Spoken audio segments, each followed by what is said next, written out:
శ్రీమన్మహాగణాధిపతయే నమః. సదానింబవృక్షస్య మూలాదివాసాత్ సుధాశ్రావిణం దిక్తమప్యప్రియంతం తరుం కల్పవృక్షాదికం సాధయంతం నమామీశ్వరం సద్గురుం సాయినాథం. సాయినాథ కృపాకటాక్ష బల సిద్ధిరస్తు. ప్రతి ఒక్కరికి హిట్ టీవీ ప్రేక్షకులకు శుభస్వాగతం. ముందుగా ఈశ్వరానుగ్రహంతో ఐశ్వర్యాన్ని పొందడం ఎలా? ఎందుకంటే ధనం మూలం ఇదం జగత్ అంటే ప్రతి ఒక్కరి జీవితంలో లక్ష్మీదేవి అనుగ్రహం వల్ల మాత్రమే ధనాన్ని పొందుతాము అని అనుకుంటూ ఉంటారు. కానీ ఈశ్వరుణ్ణి ఆరాధించే విధానం తెలుసుకుని ఆ పరమేశ్వరుని అనుగ్రహంతో అధిక ధన సంపదను పొందడానికి కూడా అవకాశం కలదు. మనకు ఈశ్వరునికి సంబంధించిన పూజా విధానాల్లో కొన్ని ప్రత్యేకతల గురించి తెలుసుకుందాం. చాలామంది ప్రదక్షిణ పద్ధతిలో మనం గమనించినట్లయితే ప్రతి దేవాలయంలో కూడా ప్రదక్షిణం అంటే వారి యొక్క శరీరానికి దక్షిణముఖంగా తిరిగే విధంగా చేసి ప్రదక్షిణ చేస్తూ ఉంటారు. దీన్ని ప్రదక్షిణ అంటారు. ఈ ప్రదక్షిణను ఆచరించే విధానంలో శివాలయంలో 3 ప్రదక్షిణలు ఎలా అయితే చేస్తామో ఇక్కడ చండీశ్వర ప్రదక్షిణ లేదా సోమసూత్ర ప్రదక్షిణ అనే విధానాన్ని తెలుసుకున్నట్లయితే ఈశ్వరానుగ్రహంతో మీరు ఆర్థికంగా ధనవంతులు అవ్వడమే కాకుండా ఉన్నతమైన జీవితాన్ని పొందడానికి అవకాశాలు ఏర్పడతాయి. ఇక్కడ మనం ఈశ్వరుని యొక్క ఆలయంలో స్వామివారికి ఆలయానికి ఎదురుగా ఉన్న ధ్వజస్తంభం దగ్గర నమస్కారం చేసుకుని అక్కడి నుంచి ప్రదక్షిణ చేస్తాం. ఇక్కడ ఈ సాంప్రదాయంలో మనం సోమసూత్ర ప్రదక్షిణ అంటే ఈశ్వరునికి అభిషేకం చేసిన జలము బయటికి వెళ్ళే దారిని సోమసూత్రము అంటారు. ఆ వెళ్ళే దారిని దాటకుండా ప్రదక్షిణ చేయడమే సోమసూత్ర ప్రదక్షిణ యొక్క ముఖ్య ఉద్దేశ్యము. ఆ యొక్క సోమసూత్ర ద్వారా స్వామివారికి అభిషేకం చేసిన ప్రతి ఒక్క ద్రవ్యము చండీశ్వరుని యొక్క పాదాల వద్దకు వెళ్తుంది. అంటే దీన్ని చండీశ్వరుడి వరకు మనం ప్రదక్షిణ చేసి మరలా తిరిగి చండీశ్వరుని వరకు రావడాన్ని చండీశ్వర ప్రదక్షిణాన్ని కూడా చెప్పడం జరుగుతుందన్నమాట. ఇక్కడ సోమసూత్రాన్ని వరకు అంటే స్వామివారి ప్రధాన ధ్వజస్తంభం దగ్గర నిలబడి నమస్కారం చేసుకుని ప్రదక్షిణ పద్ధతిలో మనం ధ్వజస్తంభం నుంచి ఈ యొక్క చండీశ్వరుని వరకు వెళ్ళాలి. అంటే ఈశ్వరునికి అభిషేకం చేసిన జలము బయటకు వచ్చే మార్గం వరకు వెళ్ళి ఆ యొక్క మార్గాన్ని దాటకుండా తిరిగి మరలా అపప్రదక్షిణ పద్ధతిలో ఈ యొక్క చండీశ్వరుని వద్దకు రావాలి. అలా చేసిన ఒక ప్రదక్షిణ ఫలితము మనకు 1000 రెట్ల ఫలితాన్ని ఇస్తుందన్నమాట. అలా తిరిగి అక్కడి వరకు వస్తే అది ఒక ప్రదక్షిణతో సమానము. అలా అక్కడి నుంచి మరలా చండీశ్వరుని వద్ద వరకు వెళ్ళి మరలా తిరిగి చండీశ్వరుని వరకు రావాలి. అలా 3 ప్రదక్షిణలు చేసిన వారికి 1000 ప్రదక్షిణలు 1000 సహస్రాలు ప్రదక్షిణ చేసిన ఫలితాన్ని ఈశ్వరానుగ్రహంతో పొందడానికి అవకాశం ఉంటుంది. ఇలా ప్రదక్షిణ పద్ధతిలో ఈశ్వరునికి ప్రదక్షిణ ఆచరించి ఈశ్వరునికి సమర్పించే అతి ప్రీతికరమైన మారేడు దళం, బిల్వపత్రం వీటిని స్వామివారికి సమర్పించే దాంట్లో బిల్వాష్టకం పేరుతో మనం వినే ఉంటాం. త్రిదళం త్రిగుణాకారం త్రినేత్రంచ త్రియాయుధం త్రిజన్మ పాప సంహారం ఏకబిల్వం శివార్పణం అంటాం. త్రిదళం త్రిగుణాకారం. ఈ త్రిదళం అనేది ఒక రెమ్మకు 3 ఆకులతో ఏర్పడి ఉంటుంది. త్రిగుణాకారం అది ట్రయాంగిల్ రూపానికి చిహ్నంగా చెప్పవచ్చు అనమాట. త్రినేత్రంచ త్రియాయుధం ఈశ్వరుని ముక్కంటి అంటారు కాబట్టి ఆ ముక్కంటికి సంకేతంగా త్రియాయుధం ఈశ్వరుని యొక్క ఆయుధం త్రిశూలానికి సంకేతంగా త్రిజన్మ పాప సంహారం అంటే ఒక్క బిల్వపత్రాన్ని ఈశ్వరునికి సమర్పిస్తే 3 జన్మల పాపాలు పోగొడుతుంది అనేది దానిలో ఉన్న ఆంతర్యం అన్నమాట. అటువంటి ఆంతర్యం ఔన్నత్యం ఉన్న ఈ యొక్క బిల్వపత్రాన్ని ఈశ్వరుడికి భక్తి శ్రద్ధలతో గనక స్వామివారికి స్పృశించగలిగితే స్వామివారికి అభిషేక సమయంలో ఆ యొక్క శివలింగం పైన గనక తాకించినట్లయితే మీరు అఖండ ఐశ్వర్యాన్ని పొందుతారు అనేది శాస్త్రంలో తెలియజేయబడింది. ఇక్కడ భగవంతునికి ఏదైనా సరే ఏ భగవంతుని ఆరాధిస్తున్నా మనము పూజా ద్రవ్యాల్లో ఈరోజు ఉపయోగించినవి మరుసటి రోజు ఉపయోగించడానికి పనికిరావు. అదేవిధంగా ఈరోజు పూలు కానీ నైవేద్యం కానీ ఏది సమర్పించినా మరుసటి రోజు మరలా కొత్త పూలతోటి స్వామివారిని పూజిస్తుంటాము. కానీ ఈ యొక్క బిల్వపత్రానికి ఉన్న ప్రత్యేకత ఏంటంటే ఆ యొక్క స్వామివారికి సమర్పించిన ఆకునే మరుసటి రోజు కూడా ఆ ఆకుని మరలా శుభ్రపరిచి మరలా స్వామివారి పూజకు ఉపయోగించవచ్చు అనేది శాస్త్రంలో తెలియజేయబడింది. అదేవిధంగా బిల్వపత్రానికి ఉన్న వైశిష్యాన్ని కూడా మనం తెలుసుకోవాలి. బిల్వపత్రాన్ని ఎవరైతే ఇలా బోర్లా వేసి స్వామివారికి సమర్పిస్తారో వాళ్లకు అఖండ ఆయుష్ ఏర్పడుతుంది. అపమృత్యు దోషాలన్నీ తొలగింపబడతాయి. మనం మృత్యుంజయ మంత్రం చదువుతాం ఏదైనా అనారోగ్య పరిస్థితుల్లో ఉన్నప్పుడు, లేదా ఈశ్వరునికి సంబంధించిన విభూతిని నుదుటిని ధరించేటప్పుడు ఓం త్రయంబకం యజామహే సుగంధీం పుష్టివర్ధనం ఉర్వారుకమివ బంధనాత్ మృత్యోర్మోక్షయమామృతాత్ అని మృత్యుంజయ మంత్రం చదువుతూ విభూతి ధరిస్తాము. అదేవిధంగా అపమృత్యు దోషాలు పోవడానికి ఈశ్వరుని ఆరాధిస్తాము. ఎప్పుడైతే ఈ యొక్క బిల్వపత్రాన్ని బోర్లా వేసి స్వామివారికి సమర్పిస్తామో అటువంటి అపమృత్యు దోషాలను హరింపజేసేలా ఆ యొక్క బిల్వపత్రం మనల్ని అనుగ్రహిస్తుంది. అదేవిధంగా ఈ యొక్క బిల్వపత్రాన్ని వెల్లకిలా వేసి స్వామివారికి సమర్పించినట్లయితే అలా వెల్లకిలా వేసే సందర్భంలో ఆ యొక్క వెనక ఉన్న కాడ గనక శివలింగాన్ని గనక స్పృశించగలిగితే, అంటే తాకించినట్లయితే అఖండ లక్ష్మీ ప్రాప్తి అనేది కలుగుతుంది.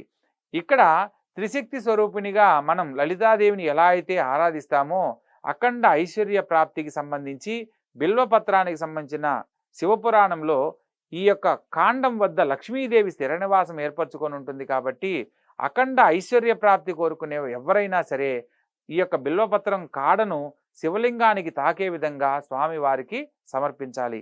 అలా స్వామివారికి సమర్పిస్తూ శివపంచాక్షరి మంత్రాన్ని గనక స్మరించినట్లయితే వారికి అఖండ ఐశ్వర్యమే కాకుండా ధనకనక వస్తువాహనాలతో తొలతూగే విధంగా ఆ లక్ష్మీదేవి అనుగ్రహం సంపూర్ణంగా పొందుతారనేది శివపురాణంలో తెలియజేయబడింది. కాబట్టి ఈశ్వరుణ్ణి ఆరాధించే వాళ్ళు కూడా లక్ష్మీదేవి అనుగ్రహాన్ని పొందాలంటే ప్రతి సోమవారం నాడు ఈశ్వరుణ్ణి బిల్వపత్రంతో అభిషేకించండి, బిల్వపత్రంతో పూజించండి.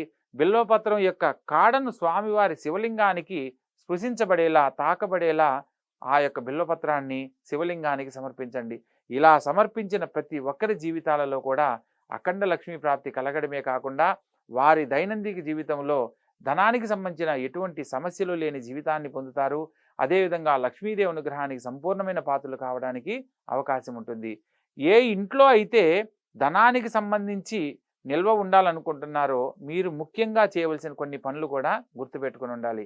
పొరపాటును కూడా లక్ష్మీప్రదమైన వస్తువులను మంచాల మీద పెట్టకూడదు. ఎందుకంటే మనం ధనానికి సంబంధించి లక్ష్మీదేవిని ఎంతో గొప్పగా పూజించి మనం బంగారు ఆభరణాలు చేయించుకుంటుంటాము, ధనాన్ని పూజిస్తూ ఉంటాం. అటువంటి ధనాన్ని పడుకునే మంచాల మీద ఎట్టి పరిస్థితుల్లో కూడా పెట్టరాదు. ఎందుకంటే చాలామంది జీవితాలలో ప్రతి ఒక్కరూ నైరుతి మూల మాస్టర్ బెడ్రూము, అదేవిధంగా నైరుతి మూల ధనం భాండాగారాలన్నీ నిలవ ఉంచాలనుకొని బీరువాలో మనం అన్నీ పెట్టుకుంటూ ఉంటాం. ఆ వస్తువుల్ని కొన్ని సందర్భాల్లో ఏం చేస్తాము, మనం అక్కడ కుర్చీలు ఏమి ఉండవు కాబట్టి మాస్టర్ బెడ్రూమ్లో గబక్కన మంచం మీద పెట్టి విడివిడిగా పెట్టుకొని చూడడం కానీ లెక్క వేయడం కానీ చేస్తూ ఉంటారు. ఎప్పుడైతే పడుకునే మంచాల మీద కనుక లక్ష్మీదేవిని సంబంధించిన వస్తువులను కనుక ఉంచినట్లయితే ఆ రోజు నుంచి ఆ ఇంట్లో అఖండ ఐశ్వర్యం అంతా కూడా తొలగిపోవడానికి, దినదినం ఆ యొక్క ధనం కరిగిపోవడానికి అవకాశాలు ఏర్పడతాయి. ఇక్కడ లక్ష్మీదేవిని ఆరాధించడానికి ఎన్ని శాస్త్రంలో గొప్ప గొప్ప వివరాలు తెలియజేయబడ్డాయో ఆ లక్ష్మీదేవిని మనం ఏ సందర్భంలో కోల్పోతామో కూడా తెలియజేయబడ్డాయి. కాబట్టి ఆ విషయాలు కూడా తెలుసుకొని లక్ష్మీదేవిని ఆరాధించేది మనం ఎంత భక్తి శ్రద్ధలతో ఆరాధిస్తామో అదేవిధంగా లక్ష్మీదేవికి సంబంధించిన ఆటంకాలు కానీ లేదా కలంకం కలిగించే పనులు కానీ చేయకూడదన్న విషయాన్ని తెలుసుకోవాలి. సంధ్యా సమయంలో దీపాలు వెలిగించిన తర్వాత మాత్రం ఇల్లు చిమ్మకూడదని కూడా మనకి శాస్త్రంలో తెలియజేయబడింది. అదేవిధంగా లక్ష్మీదేవిని సంధ్యా సమయంలో ఆహ్వానం పలికేటప్పుడు మీ యొక్క ప్రధాన సింహద్వార బంధనం దగ్గర విడిచిన చెప్పులను కానీ లేదా చెప్పుల స్టాండ్లకు సంబంధించినవి కొన్ని దూరంగా ఉండేలా ఏర్పాటు చేసుకోవాలి. కానీ ప్రధాన గుమ్మం వద్ద పక్కనే ఏర్పాటు చేసుకోవడం అనేది చాలా పొరపాటైన విషయంగా గ్రహించాలి. ఎందుకంటే ఒక రాజలాంఛనాలతో ఒక రాజును ఆహ్వానించేటప్పుడు పుష్పాలు జల్లుతూ వింజామరులతోటి పరిచారకులు ఎలా అయితే ఆహ్వానిస్తారో మనం రాజు కంటే గొప్ప ఒక లక్ష్మీదేవిని మన ఇంట్లో ఐశ్వర్యాన్ని నిలబడడానికి, ఐశ్వర్యంతో కలకల్లాడుతూ జీవించడానికి, లక్ష్మీదేవి ఆగమనానికి మన ఇంటిని మనం ఇంకెంత శుభ్రంగా ఉంచుకోవాలో ఆలోచించండి. అటువంటి అఖండ లక్ష్మీ ఐశ్వర్య ప్రాప్తిని మనం పొందాలి అనంటే ఈ యొక్క జాగ్రత్తలు కూడా ప్రతి ఒక్క విషయంలో గమనించాలి, ఆచరించాలి. ప్రధాన గుమ్మం వద్ద చెప్పులు నిల్వ ఉంచరాదు. ఈశాన్యం మూల పూచిక పుల్ల బరువు కూడా ఉండకూడదు. అంటే కొందరు చీపుర్లు పెట్టడము లేదా చెప్పుల స్టాండ్ లాంటివి పెట్టడము జరుగుతూ ఉంటుంది. అంటే ఇంటి వెడల్పు తక్కువగా ఉందని ఏర్పాటు చేసుకుంటూ ఉంటారు. అది చాలా పొరపాటండి. ఆ విషయాన్ని గమనించి మీరు తప్పనిసరిగా లక్ష్మీదేవి ఆగమనానికి ఇబ్బంది కలగకుండా ఉండేటట్లు కూడా జాగ్రత్త పడాలి. అదేవిధంగా సంధ్యా సమయంలో తలదువ్వుకోవడం కానీ, సంధ్యా సమయంలో నిద్రించడం కానీ, సంధ్యా సమయంలో ఆహారం భుజించడం కానీ పొరపాటును కూడా చేయకండి. వీటి వల్ల అఖండ ఐశ్వర్య ప్రాప్తికి మనం ఎన్ని పరిహారాలు ఆచరించినా కూడా ఈ చిన్న చిన్న పొరపాట్ల వల్ల ఆ యొక్క ప్రాప్తిని పొందకపోవడం కూడా మనం కారణమవుతాము. అటువంటి లక్ష్మీదేవి అనుగ్రహాన్ని సంపూర్ణంగా పొంది మంచి భోగభాగ్యాలతో మనం జీవించాలనంటే మనం ఆచరించే విధానానికి ఎన్ని జాగ్రత్తలు తీసుకుంటామో ఆచరించకూడని విషయాల్లో కూడా అదేవిధంగా జాగ్రత్తలు పాటించాలి. అలా చేయడం వల్ల లక్ష్మీదేవి అనుగ్రహానికి ఆ ఇంట్లో ఎప్పటికీ లోటుందన్న విషయాన్ని మనం తెలుసుకోవచ్చు. కాబట్టి ప్రతి ఒక్కరి జీవితాల్లో అఖండ ఐశ్వర్య ప్రాప్తిని పొందడానికి ఈశ్వరుణ్ణి ఆరాధించే విధానం తెలుసుకున్నాం కాబట్టి ఆ విధానంగా తప్పకుండా ఈశ్వరుని ఆరాధించండి. ప్రత్యేకంగా ప్రతి నెలలో అమావాస్య ముందు చతుర్దశిని మాస శివరాత్రి అంటారు. దానికంటే ముందు రోజును త్రయోదశి సంధ్యా సమయంలో ప్రదోష కాలమని ప్రత్యేకంగా తెలియజేయబడింది. ఏ ఇంట్లో అయితే అమావాస్య నాడు కానీ లేదా పౌర్ణమి గడియల్లో కానీ వచ్చే త్రయోదశి సంధ్యా సమయంలో ప్రదోష వేళలో ఈశ్వరుణ్ణి ఓం నమశివాయ అనే శివపంచాక్షరి మంత్రంతో స్వామివారిని నీటితో అభిషేకిస్తే విశేషమైన ఫలితం కలుగుతుందని అన్నారు.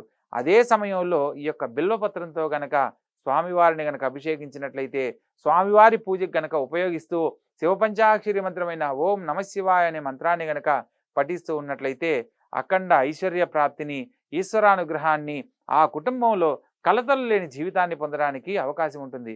గురువుగారు ఎన్నో సమయాలు ఉన్నాయి కదా, రోజు మొత్తంలో నెల మొత్తంలో మీరు ప్రత్యేకంగా ప్రదోషకాలం అని చెప్తున్నారు, దీనిలో ఉన్న ప్రత్యేకత ఏంటి అని మీరు గనక తెలుసుకునే ప్రయత్నం కనుక చేసినట్లయితే ఈశ్వరుడికి ఎంతో మంది దేవతలను విడివిడిగా మనం ఆరాధిస్తూ ఉంటాం. కానీ ఒక ఈశ్వరుడు మాత్రం అర్ధనారీశ్వర రూపంలో కూడా ఆరాధించడానికి మనకి శాస్త్రంలో ఎన్నో రకాల పద్ధతులు తెలియజేయబడ్డాయి. ఈ యొక్క అర్ధనారీశ్వర రూపంలో ఉన్న స్వామివారిని దర్శించే కాలము ప్రదోషకాలం. 5:38 నుంచి 7:38 మధ్య కాలంలో దీన్ని ప్రదోషకాలం అంటారు. ఆ ప్రదోషకాలంలో పౌర్ణమి ముందు గడియల్లో కానీ లేదా అమావాస్య ముందు గడియల్లో త్రయోదశి తిథి నాడు సంధ్యా సమయంలో ఈ యొక్క సమయంలో గనక 5:38 నుంచి ఈశ్వరారాధనకు గనక ఉపయోగించి మౌనం పాటిస్తూ మీ మనసులో ఉన్న కోరిక ఏదైనా చెప్పుకొని ఆచరించి చూడండి.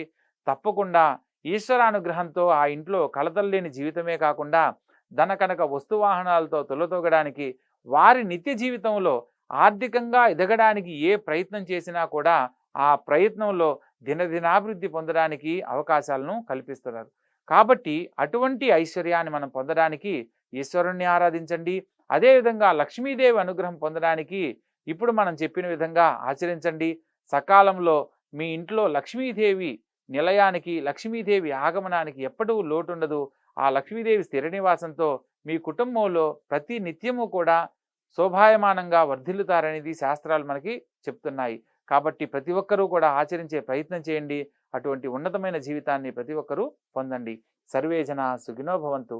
శుభం భూయాత్.